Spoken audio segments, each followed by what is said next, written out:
Ouais, Jean-François à nouveau. Là, je voulais vous expliquer comment fonctionne le monde et comment fonctionne la science et quels sont les principes des manipulateurs. Alors, pour le faire, je vais vous expliquer quelque chose qui est extrêmement clair. Vous avez tous des énergies. Selon que vous soyez debout ou couché, vous recevez vos énergies sous un angle différent. Donc elles ont un parcours un peu plus important pour venir au même endroit, dans vos chakras par exemple, pour activer vos glandes endocrines et qu'elles se mettent à émettre des substances nécessaires à votre corps. Donc on peut dire que ce que vous êtes debout ou couché, vos glandes endocrines vont toutes pouvoir s'activer en même temps,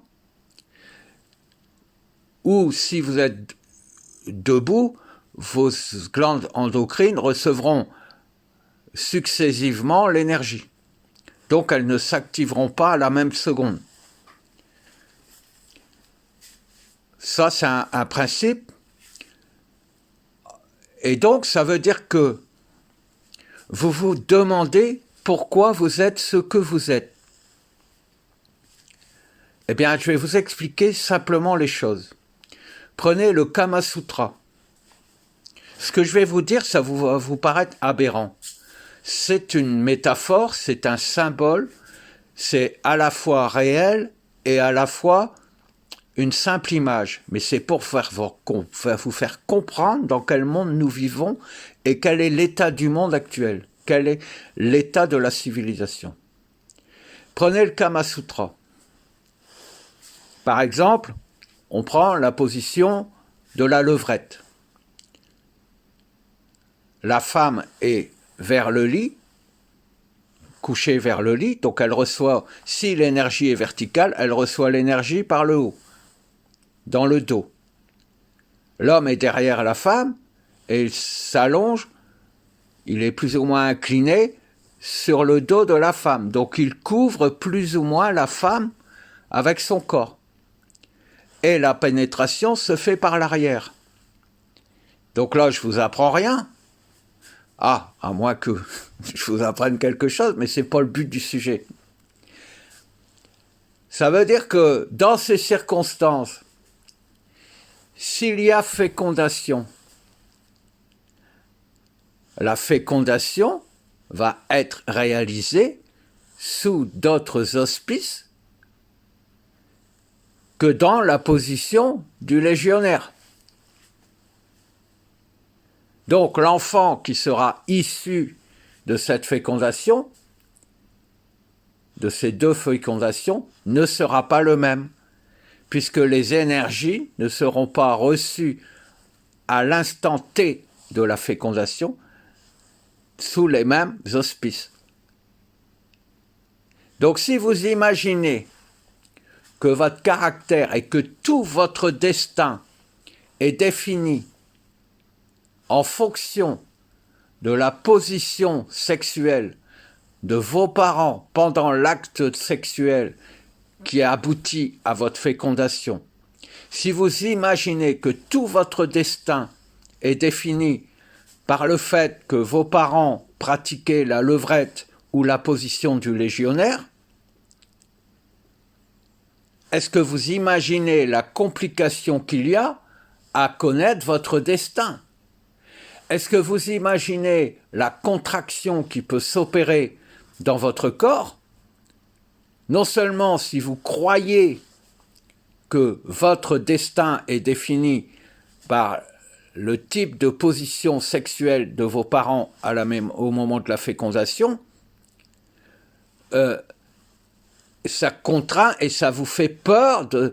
Est-ce que vos parents ont adopté la meilleure position du Kama Sutra au moment où ils vous ont conçu?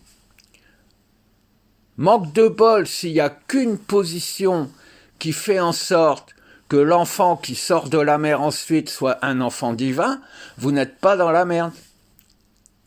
Si en plus vous ajoutez le fait que si ils ont pratiqué la sodomie avant ou après l'acte sexuel, suite à votre fécondation, ça change aussi quelque chose dans votre vie, ça vous donne plus ou moins de chances de réussir dans la vie, ça augmente encore vos souffrances. Si en plus vous dites que si votre mère a mangé des carottes la veille et que votre père a mangé du saucisson, selon l'heure à laquelle ils ont fait l'amour et où ils ont fécondé ce que vous êtes maintenant, ça vous donne plus de tours de taille ou plus de tours de poitrine qu'un autre, vous allez commencer à en vouloir à vos parents parce qu'ils ont mangé des petits pois et que quand on fait l'amour, quand on a mangé des petits pois la veille et qu'il est 18 heures, si on féconde l'enfant, on n'aura que des problèmes dans sa vie. Imaginez un peu la complexité des choses. Maintenant, on va partir du principe que les sachants savent qu'en fait, pour faire un enfant divin, il faut faire l'amour debout dans un ascenseur qui est bloqué entre le 3e et le 5e étage. Et c'est pourquoi ils monopolisent tous les ascenseurs du monde pour avoir l'occasion de faire l'amour dans l'ascenseur à chaque fois qu'ils ont envie de créer un être divin. Voilà comment ça fonctionne. Si, par exemple, votre humeur et votre destin est défini par la position du Kama Sutra que vos parents ont choisi pour vous engendrer, que vous ne le savez pas, mais que les scientifiques définissent le fait que les enfants nés en janvier sont des Capricornes et que les Capricornes ont tel ou tel caractère, tel ou tel destin. Si vous croyez les scientifiques, vous allez dire « Je suis Capricorne, donc je dois être ceci et cela ». Vous allez forcer votre ADN à devenir ce que vous pensez devoir devenir selon la science.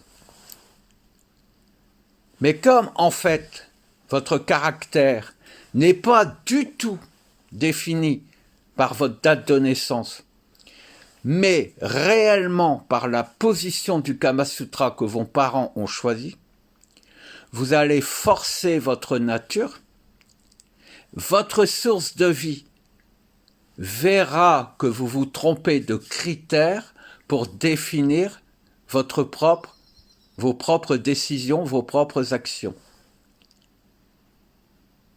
Et donc vous allez créer une interférence que j'appelle horizontale.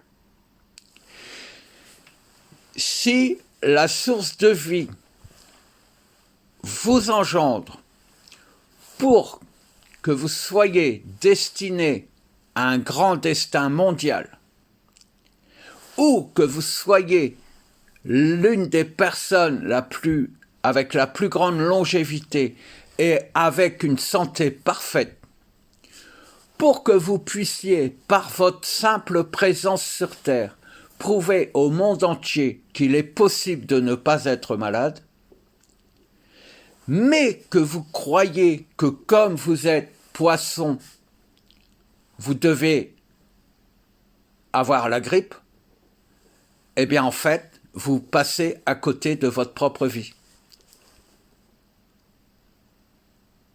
Et l'immaculée conception, c'est de savoir engendrer un enfant en pratiquant le 69.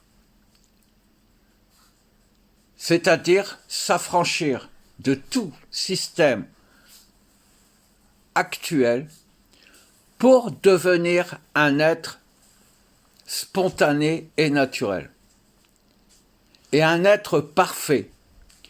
Parce que si vous parvenez à vous mettre dans l'idée que vous avez été engendré lors de la pratique d'un 69, ça veut dire que vous n'êtes plus soumis au diktat de la nature qui dit que si vos parents vous ont engendré sous la position de la levrette, vous devez être malheureux, et s'ils vous ont engendré dans la position du légionnaire, vous devez être heureux. C'est ça la souveraineté.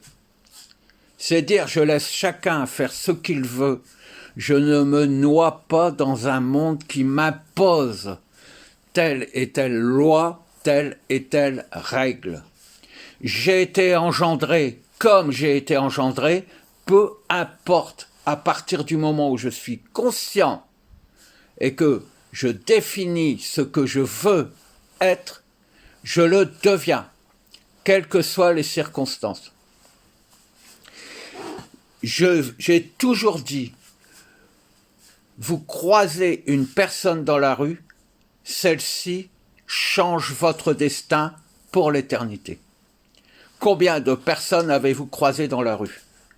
Est-ce que vous pouvez aller chercher toutes ces personnes pour dire « tu m'as croisé dans la rue, je t'ai croisé, donc c'est de ta faute si j'ai perdu mon billet de 50 €. » Est-ce que vous pouvez le faire? Non. C'est pourquoi il est idiot d'aller chercher dans l'histoire du monde ce que vous êtes. Devenez ce que vous êtes maintenant. Et à partir du moment où vous êtes décidé d'être ce que vous êtes, vous allez devenir ce que vous voulez être.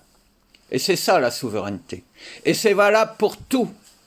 Donc tous les scientifiques, tous les historiens, tous les théologiens, qu'ils aillent se faire foutre. Devenez ce que vous avez envie de devenir. Point barre. Et le monde sera un monde parfait.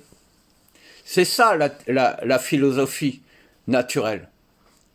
Et je vous assure que c'est possible, puisque c'est ce qui est en route pour tous ceux qui sauront descendre de l'arche de Noé. Vous êtes le monde entier. Pourquoi auriez-vous besoin d'une barque? Je vous pose la question.